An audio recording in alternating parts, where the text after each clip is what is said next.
All right, everybody, how you doing? This is Robert Rivera with Who's On First, the show. And today, who do I bring you? Rich Mancuso, sports writer, New York, lifetime Bronx guy, just like me, my neck of the woods. So, Rich, introduce yourself. Well, everyone knows me. They call me a legend. I'm not. 42 years in this business, maybe more. Getting tired of it in my last run. Done everything, I've covered all sports. Now the emphasis is more baseball, boxing, soccer. But, I still write. I still broadcast. I have YouTube show on the AGT network once a week live. We do box called Keep It in the Ring. That's my tag. Okay. And of course, we talk boxing, we talk MMA a little bit, and the pro wrestling. It's always busy. I'm going to wind this down. I just don't know when. But then if I wind it down, what am I going to do? Maybe you have to go a couple more baseball games. I do that too. I cut back though. Used to do 100 games a year, no more. No more? I'm at Too much. City Field tomorrow night, and then I'm at soccer Saturday night, NYCFC in the Bronx at Yankee Stadium. Maybe back City Field on Sunday, but I know next week there's two more on the calendar for me at City Field. But Okay. no 100-game baseball season again. I just can't do it. Like John Sterling said, he's tired. So am I. Right. Once you get there, you're happy, you do what you got to do. It's just going back and forth. And I did that for consistently with baseball for 25 years, Right. where I was running back and forth, back and forth. I'm not as old as John Sterling. Right. However, it does take a toll. Night game, day game, nights, your social life is all screwed up. I'm not doing that no more. I'm at that age now where I have to lessen the role. The money's not the same, putting all the hours in. You Right. enjoy doing what you're doing, but it's just not the same like it was. So, Okay. but I'm still at it. I'm still out there on social media every day, and I'm doing what I got to do. All right. That sounds like it's coming to a close soon. Like you've done baseball, you're doing soccer now and boxing. I mean, what are great memories that you have from baseball? Oh, I don't know where to begin. I think recently, uh, the Mets 2015 season and what Daniel Murphy did with the home run barrage he went on, and unexpectedly hitting to the World Series while losing to the Royals. That to me was exciting recently, but there's been more after that.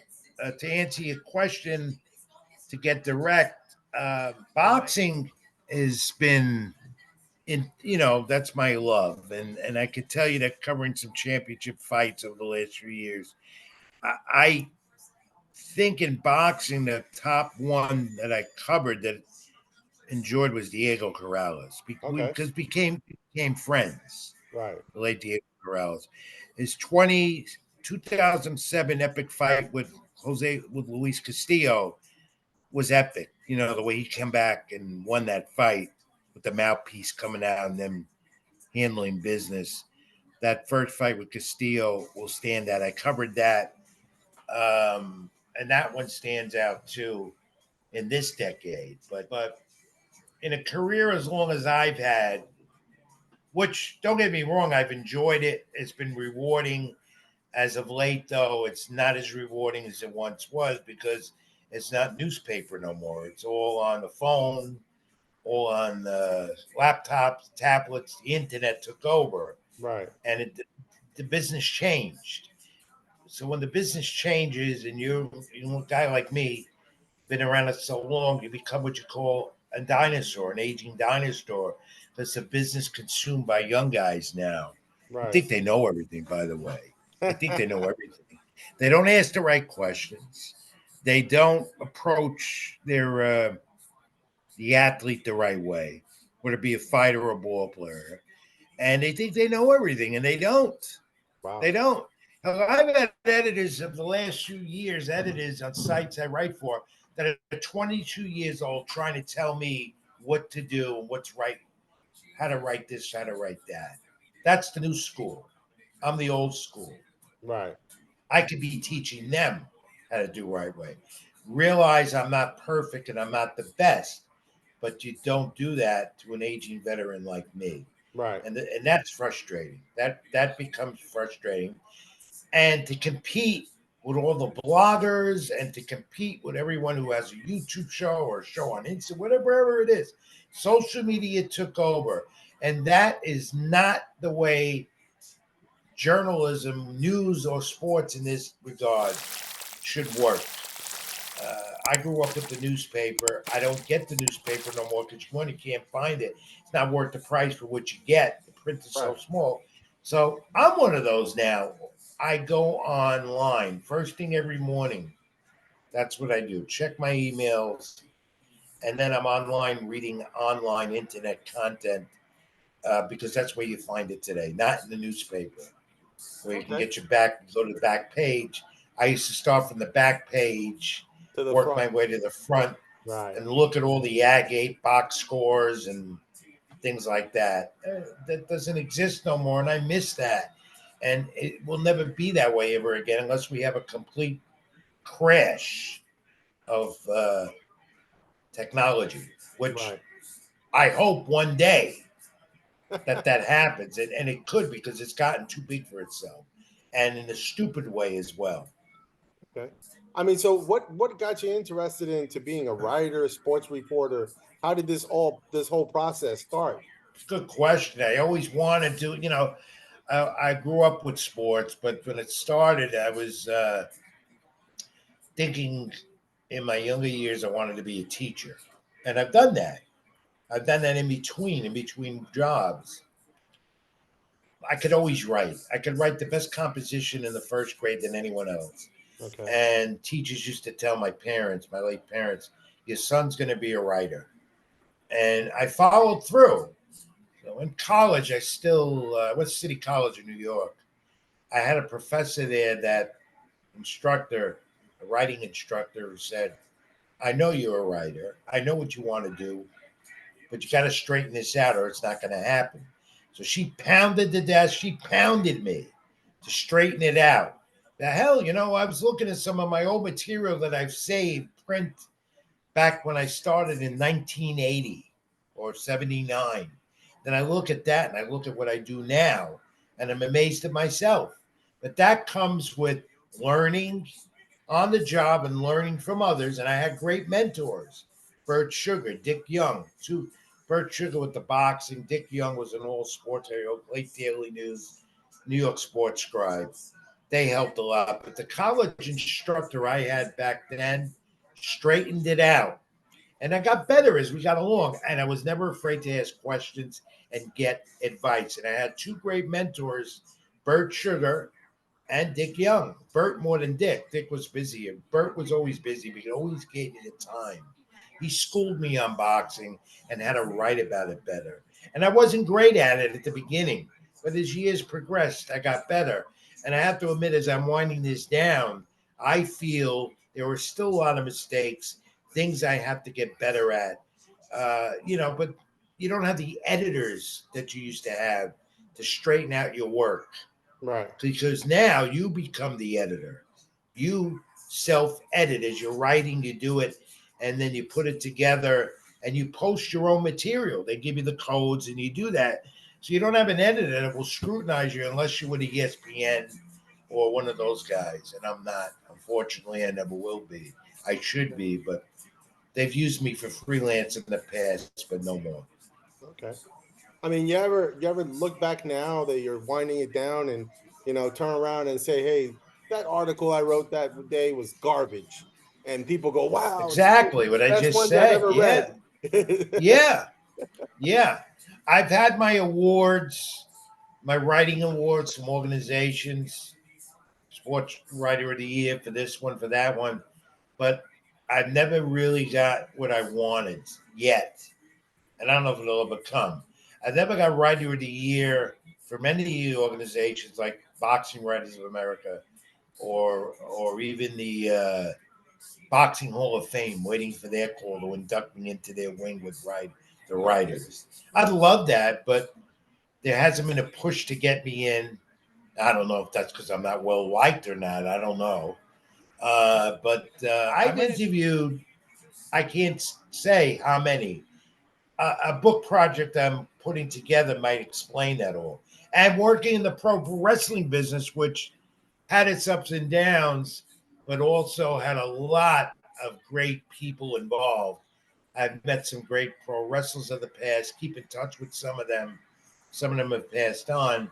But the wrestling business is interesting, and I worked in the wrestling industry. That's where Keep It in the Ring started, and so I could say it's been rewarding and fulfilling. But it's on its last legs. Let's just say that. Who was your favorite interview? Another good question. It's hard to answer. I would say Reggie Jackson was never one of them. Okay. Around on that. Who's the one person you would never want to interview ever again? Reggie's one of them. In fact, if I ever see him, I walk right past him. So he's your best and your worst all at the same sandwich, huh? George Steinbrenner was great with me. Okay. The late George Steinbrenner, because he knew I was from the Bronx. Um, some of the worst. Don King was tough. Okay. But then got better as we got along better. Mike Tyson was rough till he got to know me and he got older, so he mellowed out. Okay. He was tough. He was tough because you didn't know if Mike Tyson was going to go at you. You had to be careful what you said. Right. Um, Speaking of Mike Tyson, what do you think of his July event with Mike Tyson and the who's the other guy here? yeah, Jake Paul. Jake Paul. Bogus spectacle that's not needed. Okay. You can't take it seriously. Who do you think is going to take? Who's going? I really don't care. I really don't care. I don't. And basically, I'm not a proponent of what they're doing. Jake Paul, as I say on my YouTube program. By the way, it's Rich Mancuso with YouTube. That's how you get me there. Um, Jake Paul wants to advance his career and fight the best. He's never going nowhere by doing something like this. Oh, absolutely. Plus, what's going to happen is it's a spectacle and it's going to make money because the fans are going to buy into it. They're going to buy into it to see Mike Tyson again, want to know what's happening. And Jake Paul knows how to sell this stuff. So it's going to make a lot of money, but I'm not interested in it. Yeah. It's a spectacle. So I don't care who wins. I just hope no one gets hurt. Yeah, that's my fear is that something happens to trigger Mike Tyson and we get Mike Tyson the pit bull that's going to go in there trying to really hurt somebody. Well, I can tell you he's taking it seriously. I know people that know him and tell me he's training like he was a 20-year-old again. So he's taking it seriously. There's no animosity there because Jake Paul approached him. Right. But he's taking it seriously and hope he doesn't get hurt. Jake Paul, you don't know about what he'll end up doing, but for the good of the sport, Jake Paul wants to be somebody. Right. And he wants to become a champion and feels he's the best. Okay. He said that after his last fight. Right. Now, if he wants to do that, fighting Mike Tyson doesn't do that for him. Okay? Which leads to a lot of thoughts that he's there just for the spectacle part to make money. And how seriously does he want to take his boxing career to the next step? Right. Fighting Mike Tyson doesn't achieve that for him. Okay. Talk to me about being from the Bronx. I mean, we're both from the same neck of the woods. Where are you from in the Bronx? I was born and raised on Arthur Avenue, Little Italy, that's my old neighborhood. It's and Arthur Avenue. When I go back there, I go there, see a few friends that's still around. I hang out in Gino's Cafe, pastry shop. That's my buddy. I grew up with him. I'll go there, shop some food once in a while. I don't go there a lot because it's a very, very depressing thing for me. Because if you go on YouTube and you will Google me and you'll see my tours of the old neighborhood, they're all recent. And I go over my roots and I'm there with a couple of guys who have YouTube channels that do that stuff. And I go over my roots and I talk about and I show where I lived and where we played stickball and Johnny on the Pony. The kids today will have no idea what that is.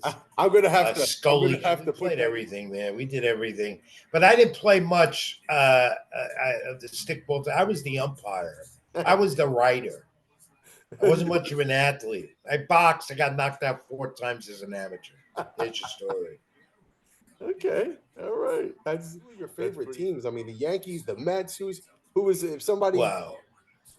Uh oh. Everyone knows I am a Met fan. Okay. I try not to show that in my writing because when you're writing, you got to be objective.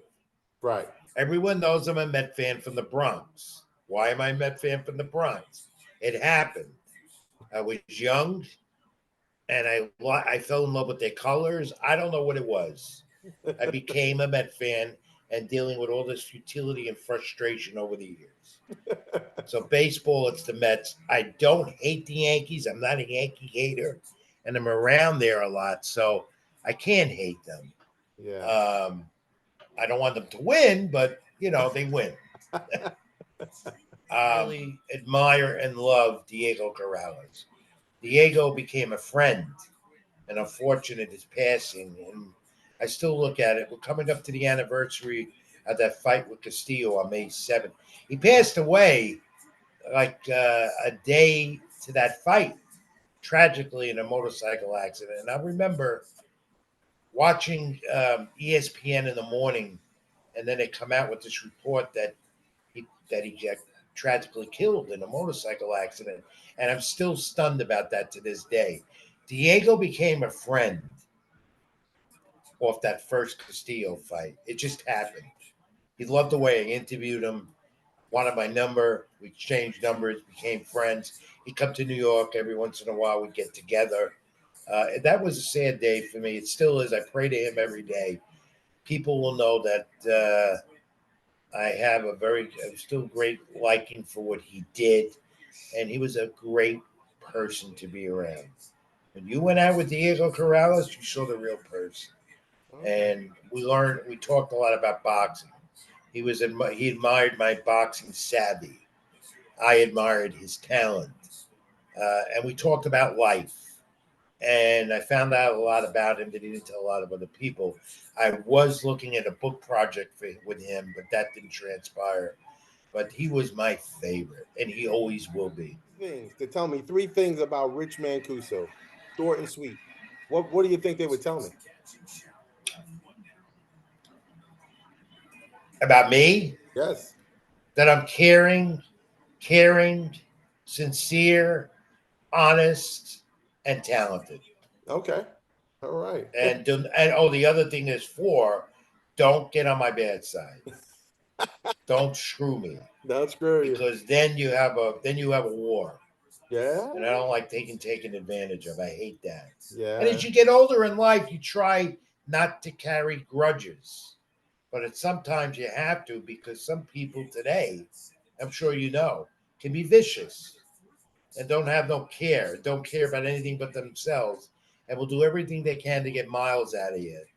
And I try not to be as outgoing as I was because of that. But yeah, caring, honest, sincere. Um, I do care about others, and those who become close to me, I really care a lot for because I Right. hope they do for me. I keep a small circle. I don't have many friends. My best friend I've known from boxing since he was 16 years old. He's an NYPD officer, so I feel protected. And other than that, I don't, my social life is dead. Dead. I really don't have much of it. now, Um, now, if me and you were to go out to a nice restaurant, a nice Italian restaurant, what would be one of the things you'd order? well, are you buying first? I'm buying. I'm buying. Uh, I'm only kidding. I got you. Um, what would I order? Yeah. Gnocchi, Italian dish and gnocchi with nice sauce, and I love rollatini dishes. Um, I can go around the menu, but those are two of my favorite. Yeah. If it's an Italian place, I like a good gnocchi with a nice gorgonzola sauce. And I used to get it in Manhattan, downtown, yes, and each they gotta night. have Oh, Ming, I tell you, some good stuff. some meatballs on the side, Oh yeah, some nice. meatballs on You're the in the booth and you're doing the game. I mean, who's your favorite partner? Who would you want to like hook up all the time with? from the broadcast booth. Yes. Good question. I've made friends with a lot of them over the years. Charlie Slows is a friend of mine with the Washington Nationals radio, Fordham University guy. Wayne Hagan became a very good friend. Used to call Met games on WFAN. We've lost contact. He was great. I The mean, we'd fan. leave the ballpark. We'd leave the ballpark together. Wayne Randazzo became a friend from Chicago. Now with the Angels and Apple TV. Um, no one now really. All right. They have their own. If you can go back in the day and pick somebody to do one game with, and we Phil can Rizzuto. Phil Rizzuto. Okay. Yeah, I used to bring him cannolis at the old Yankee Stadium. He loved it. Paisan, and no, where they from? He, Mentioned it on the air a few times. I used to love listening to him, watching him. I'd hear him on the TV, and he'd be talking about the seventh inning, his golf Phil game. Rizzuto. Phil Yep. Rizzuto. Holy cow! Early Yeah. question. One of the highlights, one of the guys that I really enjoyed interviewing and getting to know him as a friend. Gio would pitch at Citi Field, even in Yankee Stadium. Every time I covered a game and he pitched in New York, he would win. And that became our thing. I said, Gio, every time you're pitching, I'm here, you win. Well, keep coming. And I made sure I covered the game that he pitched. I mean, he had this tremendous ERA pitching against the Mets and one loss record at Citi Field.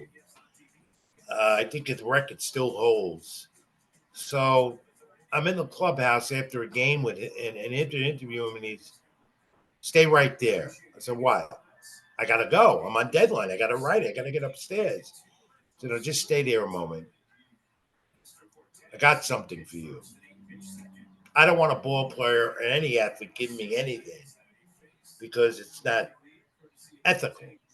That's a standard Unwritten rule of this rule. It's business. a unwritten rule. You don't do it. That's right. Gio, whatever it is, I'll meet you outside. I'll meet you outside the runway coming out of the clubhouse. And sure enough, he said, I want you to have this. Gives me a nice bat. If I wish I had it in front of me, it's in my case. Um, goes, this is for you. On the ball, he signs it to my good luck charm, Rich. Wow. And I cherish that baseball. All right. Nice statue there. This is an award. This is Joe Louis, Okay. who I met in the early 1980s when he was a greeter at Caesar's Palace in Las Vegas, covering a fight. I met him. So there was a Joe Louis boxing organization, Joe Louis Day.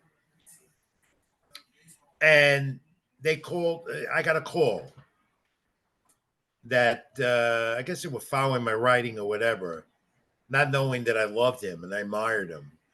And they said, we'd like to honor you at one of our dinners, Wow. functions. And this was in 1992, around my birthday, too, in May, Joe Louis Day. And this is the award. Nice. It is bronze, statuette. This I will never give away. This one Yeah. I cherish. Okay. And I love it. And it's still in great shape. I keep it in great shape. Nice. Boxing, it's me. It's boxing, which I love. So I thought I'd show you that. And That's really great. it's like an Academy Award. How That you hold is. it? Yeah. Fun. The old Yankee Stadium was a great place to go. 50-cent bleachers when I was a kid, 25 cents. That was where I saw my first baseball game. My father took me, let him rest in peace. My father wasn't a great sports fan, but he did love baseball. And Okay. I still hear my father calling the old Yankees in the 70s. Right. He was a Horace Clark fan. He loved Horace Clark. And he go, let's go, Horace. I said, Dad, who are you talking to? Horace Clark. My He grandfather was a loved Horace Clark. big Tony Perez fan. Yeah. And Tony Perez, Great because guy. I've sat down with him more than once. Boy, He did he know baseball. he played because he played in Puerto Rico and he played for Santurce, which is of course Roberto Clemente's Yeah. Santurce Sea Crabbers. By the way, I'm going out there again soon because I'm working on a boxing project right in that area and also in San Juan and Bayamon.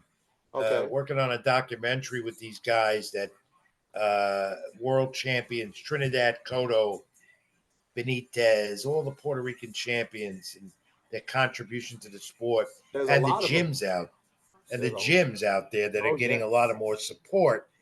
No knock on Jake Paul, but he's been putting a lot of money into those gyms. right. And there's a one gym, Wilfredo, Vargas. Fredo, no, Vasquez. Okay, He fought De La Hoya twice, okay, and he runs a gym funded by the city of Bayamon, La Centrique, Santa Maria, I think it's called. It's a okay, gym, it's hidden, but he does a great job with the kids. So I'll be going back out there soon and okay. try and finish up that project. I'll All let right, everyone know. all right. I So mean, so yeah, I love Puerto Rico. I want to live there. I'm seriously thinking about it. it's a good. So I mean, so where you gonna tie the I knot? love my Latinos and I love my Latinos and the Latino culture. I love them. So I've been right for Latino sports for almost 22 years. okay, wow, that's a you've done a lot. You've done a lot. I mean, so now Uh, somebody looks back on your career and you've done this, you've done this, you've done that. Where are you gonna tie all this up? Where's the end? Do you think is gonna be when? Where, soon, how? soon, How are you going out? I'll announce to the world that I'm no longer as active as I was. I'm okay physically. I'm okay mentally. And what I'll do is check in from time to time, but there'll be a book. I have two book projects possibly in the works, and I'm not going to reveal, but one of them will chronicle all my stories. And Okay. I know that it's going to do well because people will want to hear what I got to say. Oh yeah. And I have fabulous stories, especially in the wrestling business with this guy. Oh, Undertaker. Oh yeah, I I have got a a book. rest. I have a wrestling collection that is unbelievable. Thank you for being on. I appreciate your time, and I wish you the best of luck. I want one of those books there autographed there with the first Oh, edition. It got me. probably gonna be soon. I'll let you know, and you'll get it. You'll Get get it, and I'll come on your show when you need me from time to time. all right. Don't forget, I'm on YouTube. YouTube, Rich Mancuso. I ask everyone to like, comment, subscribe, There you go. and it's also AGT Network. And read me on NewYorkSportsDay.com, Okay. LatinoSports.com. I'm a hooer in the business still, so I'm out there. All right. All right. Well, thank you, Rich. And you You don't leave me without saying one thing: what's that? keep it in the ring. Okay. Well, here's That's my from outro. my. My outro is, hey guys, we had Rich on, we had a blast. He gave us some good insights, some good information. Don't forget to go out to his YouTube. Don't forget to go by to YouTube. And remember, as we say here on Who's On First, keep swinging. Here you go. Thanks for having me. Hey, Good thank luck. you. Have a good one. All right, everybody. So remember, what do we got? We got our swag here. We got the hats. We got shirts. We got some new stuff that's coming out. Double check. Description will be in the link. Wait, right? Look, in the link. Oh, okay, you see it? All right. And remember, as I always say, keep swinging.